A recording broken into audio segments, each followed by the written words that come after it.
मात्र 12 साल की उम्र में कल्पना की शादी कर दी गई एक 22 साल के लड़के के साथ। कल्पना एक बहुत ही होनहार लड़की थी, पढ़ने में भी काफी अच्छी थी, पर स्कूल में उसके साथ बड़ा भेदभाव किया जाता था। उसे स्कूल के फंक्शन में नहीं आने दिया जाता था। माँ बाप अपने बच्चों के साथ उसे नहीं खेलने देते थे क्योंकि कल्पना एक दलित परिवार से थी। शादी के बाद अपने पति के साथ वो मुंबई के एक स्लम में गई, जहाँ उसका पति अपने भाई भाभी के साथ रहता था। वहाँ दूसरी लड़कियों की तरह उसने घर संभालना शुरू करा, पर उसके भाई भाभी उसके साथ बहुत ही बुरा बर्ताव करते थे। उसके भाई भाभी उसे बहुत मारते थे। वहाँ उसे घुटन होने लगी। 6 महीने बाद जब उसके पापा उसको लेने आए तो उन्होंने देखा कि यार मैंने भेजी तो अपनी लड़की थी, पर यहाँ तो एक जिंदा लाश रह रही है। तो उनसे ये देखा नहीं गया और वो उसे अपने साथ ले गए। उन्होंने सोचा मैं इसे आगे पढ़ाऊंगा।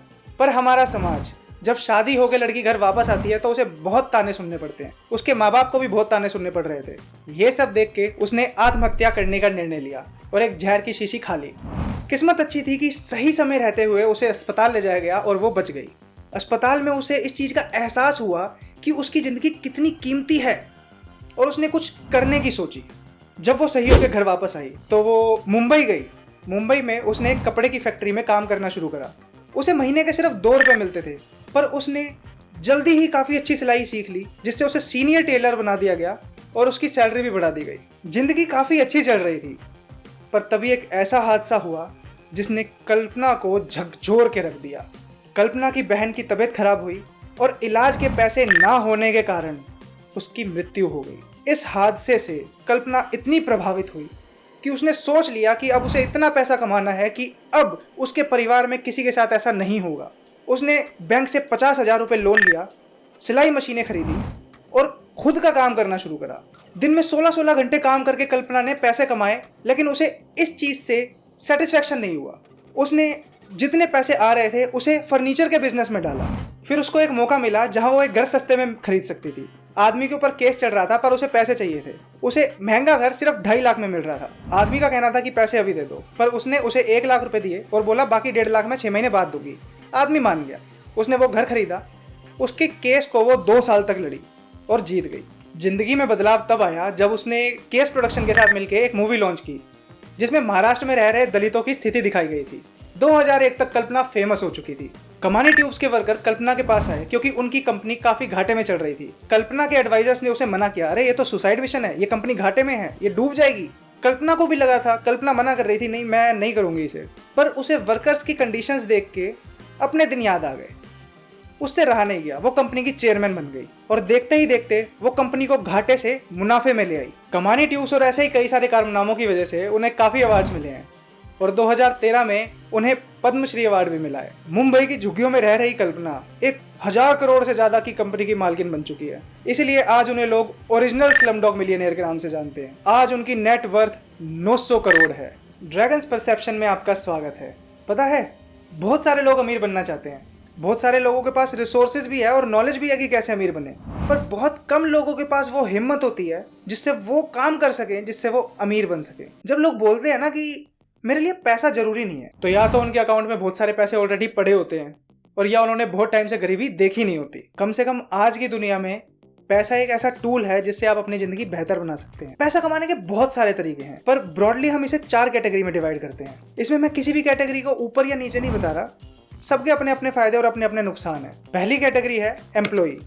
जब आपके पास पैसे नहीं होते और आपको पैसे जल्दी चाहिए होते हैं तो ये सबसे अच्छा तरीका है पैसा कमाने का। किसी के लिए काम करो और उससे पैसा मिल जाता है तभी के तभी। जैसे कल्पना को जब अपना परिवार पालना था, जब उसके परिवार को पैसों की जरूरत थी, तो उसने एक कपड़ों की फैक्ट्री में काम करना शुरू करा, जिससे उसे काफी कम पैसे मिलते थे। पर हमें उससे एक चीज सीखनी चाहिए कि we should focus more on learning than more earning. क्योंकि जब उसने काम करना शुरू करा और उससे सीखना शुरू करा तो देखते ही देखते वो सीनियर टेलर बन गई और उसके पैसे भी बढ़ गए।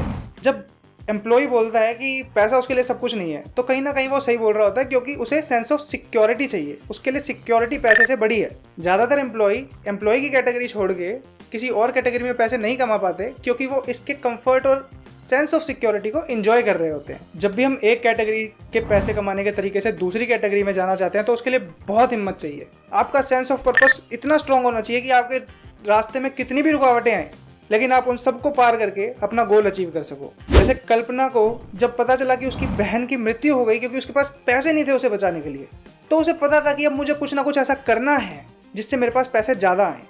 तो उस टाइम पे उसने वो किया जिसमें वो अच्छी थी। मेहनत करके पैसे कमाना। इससे पता चलता है हमें दूसरी कैटेगरी के बारे में, जो है सेल्फ एम्प्लॉयड और स्मॉल बिजनेस। तो कल्पना ने जब 50,000 का लोन लेके अपनी सिलाई मशीनें खरीदी और दिन में 16 घंटे काम करना शुरू करा, तो वो इस कैटेगरी में आ गई थी। स्मॉल बिजनेस में जो लोग होते हैं वो सिक्योरिटी नहीं देखते, वो कंट्रोल अपने हाथ में लेना चाहते हैं। वो अपने काम में एक्सपर्ट होते हैं और वो किसी और पे उस काम को लेके भरोसा नहीं कर पाते। पर इसमें कमाई लिमिटेड होती है, क्योंकि जितने घंटे काम करेंगे उतने ही पैसे आएंगे। तो जब कल्पना को इस बात का एहसास हुआ कि उसे और पैसे कमाने हैं, तो वो इस कैटेगरी से निकल के तीसरी कैटेगरी में आई, जो कि है इन्वेस्टर।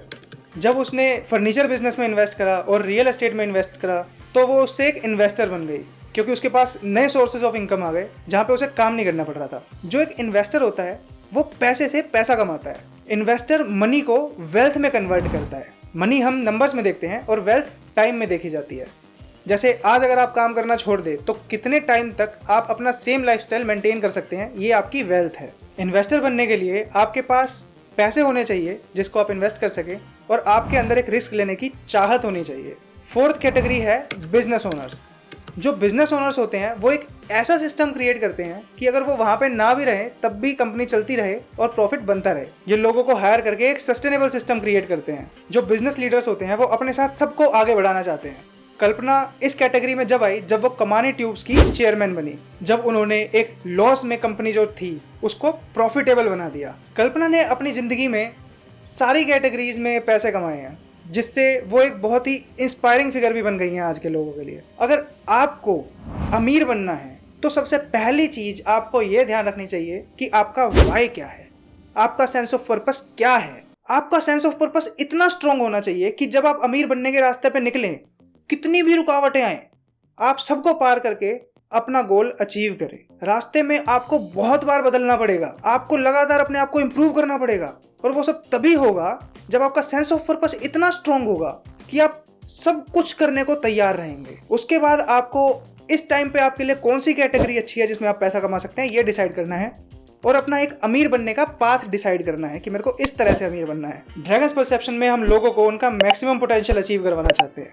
अगर आपको लगता है कि हम एक अच्छा काम कर रहे हैं तो आप ड्रैगन्स परसेप्शन से जुड़ सकते हैं। मिलके हम इस दुनिया को एक बेहतर दुनिया बना सकते हैं।